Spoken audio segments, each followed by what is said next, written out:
ऐसे ही जो भगवत भक्त है उसको मेड़ रूप से नियम बनाने चाहिए। गुरुदेव की कृपा प्रसाद से नियम के अनुसार भक्ति करनी चाहिए, मन माने नहीं। अभी मनाया तो इतने माला कर लिया, 2 दिन मन नहीं हुआ नहीं, फिर ये भक्ति रस भक्ति जल टिकेगा नहीं। आसपास परिपक्व मेड़ चाहिए। उस भक्ति जल को सुरक्षित रखने के लिए किनारा मजबूत चाहिए, नहीं तो फिर वो प्रवाह में बह जाएगा। जहां लहरें आएंगी, वायु का धक्का लगेगा, बह जाएगा। यदि आपका नियम दृढ़ नहीं है, गुरुदेव के द्वारा दी हुई परिपक्व उपासना पद्धति दृढ़ता पूर्वक नहीं कर रहे, तो यह माया की वायु आएगी और ऐसी कोई न कोई तरंग आएगी जो आपके मन को भक्ति रहित करने वाले आचरणों में फंसा देगी। बहुत ये ध्यान देने योग्य विषय है। गुरुदेव की कृपा से भक्ति रंग हृदय में जागृत हो रहा है, तो आसपास मेड़ मजबूत होनी चाहिए। सरोवर की मेड़ मजबूत है तो जल सुरक्षित है। मेड़ है नियमावली, दृढ़ नियम। जो नियम लिया है उससे ठीक से निर्वाह करना। अब आप देखो, पूज्य श्री राधा बाबा के जीवन चरित्र में आया कि सत्संग समीप होता था, रोज नियम से सत्संग सुनाने के लिए उनको कांधे पे ले जाते थे, क्योंकि पैरों में गठिया रोग हो गया था, चल नहीं पा रहे थे राधा बाबा। एक दिन जो ले जा रहे थे उन्होंने उदासीनता दिखाई। बाबा ने कहा बस मुझे वहां तक पहुंचा दो। वो इतने सेवा में थक जाते थे और हरि की ऐसी लीला, तो उन्होंने कहा कि बाबा आपको जाना हो तो जाओ, हमारी इच्छा नहीं है कि सत्संग में ले जाए। देखो नियम निष्ठा, यद्यपि एकदम निष्काम महापुरुष है, पर उन्होंने प्रभु से प्रार्थना की कि प्रभु मेरा नियम है रोज सत्संग में जाना, बस इतना मुझे बल दे दो कि मैं सत्संग तक पहुंच जाऊं। एक बांस पड़ा था, उठाया, कड़हिलते हुए सत्संग में गए। जब उनका पैर फिसला, एक बार साधना में थे, हाथ टूट गया, तो बाबा ने साधना नहीं छोड़ी। इस तरह का महापुरुषों के जीवन में देखा गया, ऐसी दृढ़ता नियम की, तो फिर उनका हृदय भक्ति रस से बढ़ता रहता है, सुरक्षित रहता है। ये अपने लोगों में जो कचाई है इसे छोड़ देना चाहिए, नियम निष्ठ होना चाहिए, एक दिनचर्या होनी चाहिए। ऐसी नहीं जब जैसा मनाया, ये साधना के लिए ठीक नहीं है। आज मनाया 20 माला कर लिया, नहीं मनाया तो 2 दिन बिल्कुल नहीं किया, आज मनाया तो पूरी चतुरासी जी पढ़ ली, 4 दिन नहीं, एक भी नहीं, ऐसा न किया जाए। एक नियमावली बनाई जाए, उसी दृढ़ नियमावली में भक्ति सुरक्षित रहती है। दृढ़ नियम होना आवश्यक है। मन क्रम वचन भजन दृढ़ नियमा, ये बेला भजन सुपक्व का स्वरूप है कि आपकी नियमावली से आपकी भक्ति सुरक्षित रहेगी, ऐसा हृदय में दृढ़ विचार करें। जीव गोस्वामी जी नियम का पूर्ण रूप से पालन करते थे। जैसे जल में धूल मिट्टी कीचड़ आदि के संयोग से वो जल गंदा दिखाई देने लगता है, दूषित हो जाता है, प्यास वाला नजदीक जाता है पर उससे पीने के लिए वो निर्मल जल नहीं मिलता, क्योंकि दूषित हो गया है, किनारे में फिसलन भी हो जाती है। ऐसे ही यदि आप नियमावली से पक्के नहीं हैं, आप सावधान नहीं हैं, तो आपकी भक्ति रूपी जल दूषित हो जाएगा, आपके किनारे काई जमा हो जाएगी, फिसल जाएंगे आप। कोई पीने आएगा आपको भक्त जानकर भक्ति का रस, उसको स्वाद नहीं मिल पाएगा, वो पी नहीं पाएगा, क्योंकि आपकी भक्ति दूषित हो गई है। आपकी भक्ति में रजोगुण आ जाएगा, आपके हृदय में मान प्रतिष्ठा जागृत हो जाएगी, आपके हृदय में वासना जागृत हो जाएंगी, आप दंभ करने लगेंगे, आप पाखंड करने लगेंगे, आपका भक्ति जल गंदा हो गया। इसलिए सावधान, नियमावली, दृढ़ नियमावली, इससे आपका जल सुरक्षित रहेगा। आपके हृदय में जो भक्ति रस है वो पवित्र और सुरक्षित रहेगा। कहीं भी कोई भी छल कपट दंभ मान कामना ये आपकी भक्ति को दूषित ना कर पावे। जैसे कोई दूषित जल का सेवन नहीं करेगा, पर यदि करता है तो रोगग्रसित हो जाता है, ऐसे ही वासना छल दंभ आदि भक्ति का नाटक भक्ति का स्वांग आदि ये आत्मानंद का हनन करने वाला है। यदि कोई ऐसा सेवन करे तो फिर वो आत्मानंद का अनुभव अर्थात भगवदानंद का अनुभव नहीं कर सकता। इसलिए सावधान, अपनी भक्ति को पवित्र रखो, जिससे दूसरों को भी, जैसे जलाशय सुंदर है, निर्मल जल है, सुव्यवस्थित है, वो जाकर के जल को ग्रहण करके अपनी प्यास बुझा सकता है। यदि आपकी भक्ति निर्मल है, आपका भक्ति का नियम दृढ़ है, तो जो भी आपसे जुड़ेगा, जो भी आएगा वो भक्त हो जाएगा। उसके दैहिक दैविक ताप मिट जाएंगे, उसकी जन्म जन्म की प्यास मिट जाएगी, उसका हृदय भी निर्मल होने लगेगा, प्रिया प्रीतम के चरणों में आसक्ति बढ़ने लगेगी। छल दंभ तो आपके हृदय में होना ही नहीं चाहिए, भक्ति के लिए बहुत हानिकारक है। और भगवत रसिक जी ने कहा यदि विवेक नहीं है, वैराग्य नहीं है, तो आपकी भक्ति निश्चित पाखंड रूपी रोग से ग्रसित हो जाएगी। बिन विवेक वैराग्य भक्ति बिन सत्य नये को जानो, भगवत विमुख कपट चतुराई सो पाखंड जानो। छल आ जाएगा, चतुरता आ जाएगी, कपट आ जाए। आप नियमावली से भजन नहीं करते और आपको भक्त मान के जहां सम्मान मिला तो आप उसको सुख पूर्वक स्वीकार कर लेंगे। आप उस सम्मान को बचाने के लिए और नाटक करेंगे और दंभ करेंगे और पाखंड करेंगे, पूरा जीवन पाखंड हो जाएगा। मिला क्या? ये प्रणाम नमस्कार से क्या मिलने वाला? आत्मानंद मिल जाएगा क्या? चार लोग तुम्हें संत कह देंगे तो तुम्हें भगवत साक्षात्कार हो जाएगा क्या? चार लोग तुम्हें महापुरुष अवतार बता देंगे तो तुम यमराज के दंड से बच जाओगे क्या? इसलिए सावधान, सच्चाई से चलो। हरि दुलार करें भले सब निंदा करें, क्या फर्क पड़ता है? और सब तुम्हारी जय जयकार करें, हरि से विमुख हो, क्या लाभ? क्या मिला? क्या लाभ मिला? इसलिए अपने प्रीतम को रिझा। सच्ची बात, क्या होगा इससे? होगा क्या? चार लोग कह दिए महात्मा हो, हृदय काम क्रोध से जल रहा। क्या महात्मा? चार लोग कह रहे हैं अरे आप तो अवतार हो, और यहां पिटाई हो रही है, अंदर अंदर से जल रहा है। बाहर से अवतार भले पूज रहा है और अंदर से मलमूत्रों के द्वार में भटक रहा है। क्या अवतार? बहुत सावधान। सच्चे महात्मा बनने के लिए नियमावली की आवश्यकता, दृढ़ नियम, और नियम में बहुत सामर्थ्य है। आप देख लीजिए, हमने देखा, महापुरुषों को भी देखा है, दिन भर बुखार से पीड़ित पड़े हैं लेकिन उनका नियम है बैठ के उतने माला करना। तो देखा पूरा बुखार से शरीर कांप रहा है लेकिन वो बैठा लो में, और वो बैठ गए, माला शुरू कर। आश्चर्य हुआ कि यहां तो जरा सा हो जाए तो लगेगा छोड़ो सब, हाँ अब तो बीमार है ना अपने आप, लेकिन वो बीमार है, वास्तविक बीमार है, वृद्ध शरीर है, चलने में असमर्थ है। बुला के कहते बैठा लो हमें, दीवार से लगा के बैठा दो। नियमावली पूरा करना है। पकड़ो हमें, परिक्रमा मार्ग ले चलो, दंडवत कराओ चलकर। आश्चर्य होता। पकड़ो हमें, ठाकुर की 4 परिक्रमा करवाओ, चरणामृत लाओ। बोले बाबा वो चरणामृत तो खत्म हो गया। हाँ तो ठीक है, कोई बात नहीं, अब कल पाएंगे। नियमावली, बिना चरणामृत मुख में रखे प्रसाद नहीं। आश्चर्य हुआ उनकी नियमावली देख करके। दूसरे दिन जब ऐसा नहीं कि स्नान करवाओ लाओ चरणामृत, ऐसा नहीं, अब दूसरे दिन जब स्नान होगा ठाकुर का, चरणामृत लेंगे तब प्रसाद पाएंगे। नियमावली होनी चाहिए, नहीं तो आपकी भक्ति छल से, दंभ से, अभिमान से युक्त हो जाएगी, दूषित हो जाएगी। सावधान रहिए, कहीं काई न लग जाए। काई कहते हैं फिसलन वाला, जल में जब काई होती है ना, उसके समीप कोई भी आता है तो फिसल जाता है। ऐसे ही यदि आपकी भक्ति काई युक्त हो गई, वासना की काई लग गई, आपकी भक्ति में दंभ की काई लग गई, तो जो भी आएगा फिसल जाएगा। दर्शन भक्त अनूप, रूप न शोभित प्रीति बिनु, भरम भटकत भूप श्री हरिवंश कृपा बिना। बोले दर्शन तो बहुत दूर से ऐसा लगता है बहुत बड़े भक्त हैं, लेकिन हृदय में ठाकुर से अपनापन नहीं, ठाकुर से प्रीति नहीं, नियम से भजन नहीं, शुद्ध सिद्धांत हृदय में धारण नहीं किए, तो बोले क्या? बोले भरम भटकत भूप, बोले बड़े बड़े भ्रमित हो जाते हैं। क्या हुआ? दिखाई दे रहा था जल, गए पीने के लिए, लेकिन काई इतनी थी कि फिसल गए। जल तो मिला नहीं, हाथ पैर और टूट गए। इसलिए सावधान, आपके द्वारा कहीं ऐसा ना हो, समाज का ही तो हो जाए, अमंगल हो जाए। आपको भक्त मानते हैं जन, आपको वैष्णव मानते हैं, आपको भगवान का पार्षद मान करके अपने जीवन को समर्पित करते हैं, आपकी आज्ञा में रहना चाहते हैं। आप सावधान हो जाइए, कहीं आप अपने को बड़ा समझकर, कहीं आप अपने को भगवान समझकर, कहीं आप अपने को महान समझकर ये छल दंभ पाखंड न कर बैठे, जिससे आए हुए की हानि हो जाएगी और उसकी श्रद्धा की हानि, उसके भजन की हानि करने के कारण तुम्हारी दुर्गति हो जाएगी। आप इतने ऊंचे पद में हैं, वैष्णव हैं, हरि पार्षद हैं, उसने आपको भगवत संबंध से स्वीकार किया, और आप तो फिर उसका परिणाम मालिक देगा। जब मालिक देगा तो संभाल नहीं पाओगे।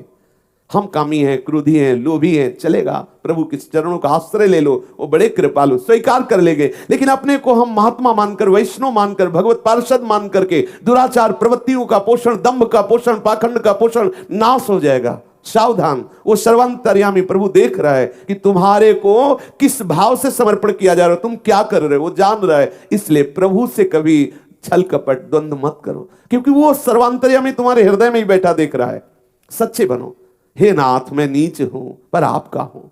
अपने को कहीं श्रेष्ठ मान करके नीच आचरण न कर बैठे। जो ये हृदय से सोचता रहता मैं नीच हूं, उसके द्वारा नीच आचरण नहीं हो सकता, क्योंकि वो दैन्य है। दैन्य के द्वारा कभी शास्त्र विरोधी भाव नहीं आते, अहंकारी में ही शास्त्र विरुद्ध आचरण आते हैं। दैन्य हो, हरि के आश्रित हो, नियमावली से युक्त हो। भले हमारा हृदय भगवदानंद में नहीं है, विषयानंद का आकर्षण है, लेकिन हम ये विचार करें कि ये वैष्णव वेश है, ये भगवत पार्षद स्वरूप है। सामने वाले की अगर श्रद्धा नष्ट हुई तो पता नहीं किस जन्म में अब वो श्रद्धा प्राप्त कर पाएगा। उसके नाश का कारण, उसकी श्रद्धा के नाश का कारण आप बने, इसलिए आपका बहुत बुरी तरह पतन हो जाएगा।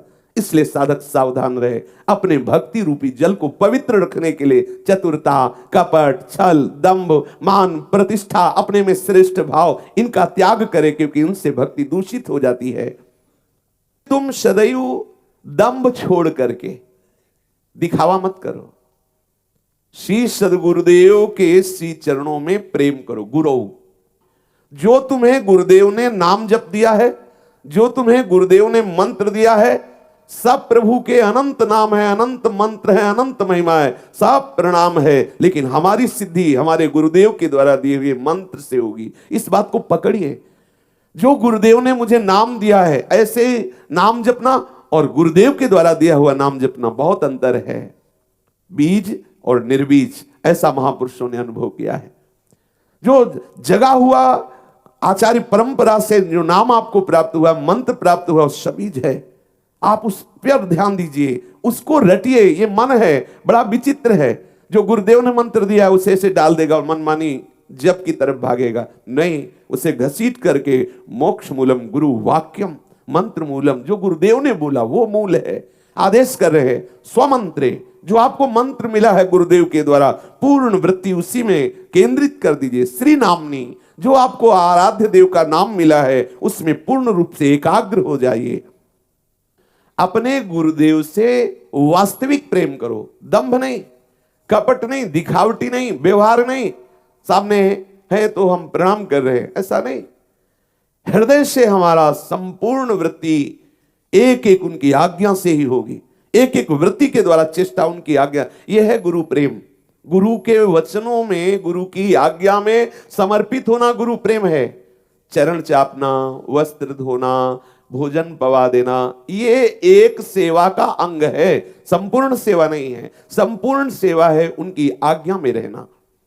चाहे आप लाखों कोस दूर है और गुरुदेव की आज्ञा में है, तो आप गुरुदेव के समीप है, और आप गुरुदेव के बिल्कुल समीप हैं, लेकिन आज्ञा के विरुद्ध आचरण तो आप बहुत दूर हैं। आप बहुत काल रहते हुए भी गुरु प्रताप का अनुभव नहीं कर पाएंगे, गुरु के हृदयस्थ विहार का अनुभव नहीं कर पाएंगे। देखा जाता है जैसे महापुरुषों के समीप कोई है लेकिन उसका परिवर्तन नहीं हो रहा, तो लगता है क्या है, ये संत नहीं है, इनका परिवर्तन नहीं हो रहा। अरे संत के समीप तो कैसा भी हो उसका परिवर्तन होना चाहिए, उसमें साधुता आनी चाहिए। आप सच्ची बात मान लेना, परिवर्तन तभी होगा जब आप उनकी आज्ञा का पालन करेंगे।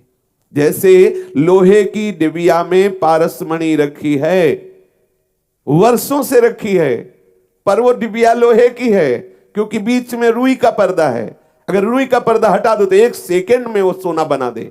ये जो मनमानी आचरण का, देहाभिमान का, उनकी आज्ञा उल्लंघन करने का पर्दा है, इसे हटा दो तो आप देखो गुरुदेव के हृदय में जो चल रहा है वही तुम्हारे हृदय में चलने लगेगा। हम गुरुदेव से दंभ भरी प्रीति ना करें। आदेश कर रहे, सदा दंभम हित्वा कुरु रतिमपूर्व मतितरामयी। दंभ रहित हो करके, जैसे आप परिवार आदि से सब प्रेम करते हैं, उस प्रेम को समेट कर एकमात्र गुरुदेव के चरणों में प्रीति कीजिए। आप देखिए कि जो उनके हृदय विहारी श्री श्यामा श्याम है, वो आपके हृदय में वो साधना ना होने पर भी प्रकाशित हो जाएंगे, क्योंकि गुरुदेव चरण प्रताप से आपका हृदय निर्मल हो जाएगा। निर्मल हृदय प्यारी जू का सिंहासन है। वो हृदय को निकुंज बनाकर उसी में खेलने लगते हैं। इसलिए सबसे पहला आदेश करे गुरु, फिर आदेश कर रहे हैं गोष्ठो। श्री ब्रजधाम का आश्रय ले लो, ब्रजधाम का वास स्वीकार कर लो। दो बातें हैं, आश्रय ले लो पूर्ण रूप से।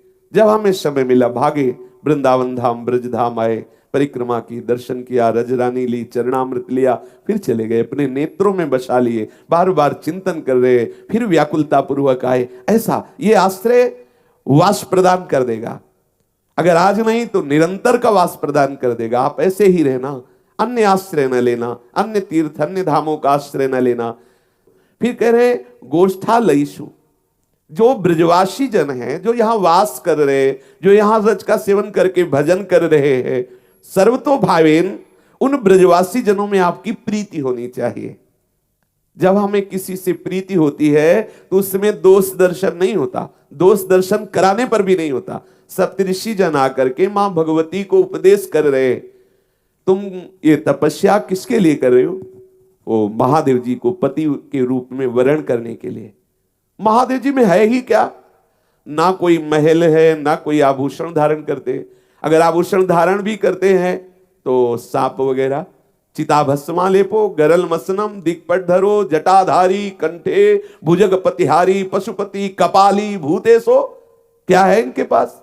भूतों की फौज है, मुंडों की माला है, सांपों के आभूषण है, चिता की भस्म लगाते हैं। सुनो, इतनी तपस्या कर रहे हो ना, तो हम तुम्हें दूल्हा रूप में वैकुंठनाथ भगवान नारायण को दिला देंगे। आप देख लीजिए, यह प्रीति का स्वभाव है। भगवती जानते हो क्या बोले?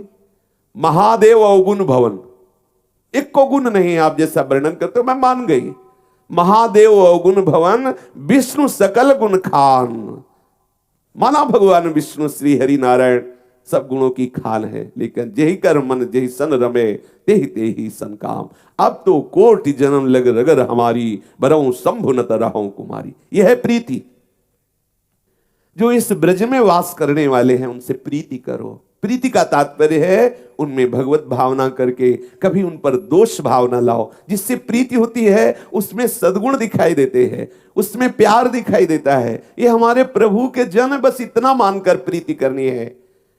गुरु के चरणों में समर्पण, ब्रज का वास या ब्रज का आश्रय, ब्रजवासी जनों से प्रीति और सुजने।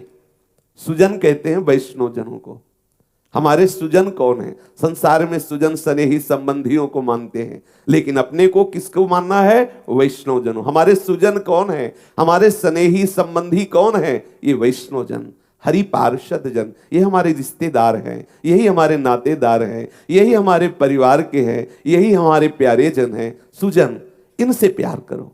भगवत प्रेमी महात्मा जनों को अपने परिवार का मानो, अपनी पंक्ति का मानो। हम सो इन साधुन सो पंगति, ये हमारे परिवार के हैं, ये हमारी पंक्ति के हैं, ये हमारे स्नेही संबंधी हैं, ये हमारे सर्वस्व हैं। ऐसी भावना करो। और कह रहे हैं भूसुर गणे। वैसे शास्त्र सिद्धांत में भूसुर कहते हैं ब्राह्मणों को, लेकिन यहां भाव देश में भूसुर इस भूमि के प्रगट देवता है साक्षात ये प्रेमी जन, ये संत प्रेमी जन। संत प्रेमी जनों का आश्रय। वैष्णव जन का तात्पर्य है जो आचार्य परंपरा से वैष्णव पद्धति से दीक्षा लिए हैं, भले उनमें भगवत प्रेम नहीं है, भले वो निरंतर भजन नहीं करते, लेकिन वो हमारे सुजन स्नेही संबंधी है। और भूसुरगण वो साक्षात इस भूमि के प्रगट देवता है जो भगवत अनुराग में मगन डोल रहे हैं। हमें उनसे अपनापन करना है, हमें उनके प्रति पूर्ण भाव वृत्ति रखनी है। वो चाहे प्रच्छन्न रूप में कैसे भी घूम रहे हो, जो भगवत अनुरागी जन है उनके चरणों में नमन है। आचार्यों के द्वारा उपदिष्ट मार्ग, गुरुदेव के द्वारा जो उपदिष्ट मंत्र है, नाम है, इसमें प्रीति करो।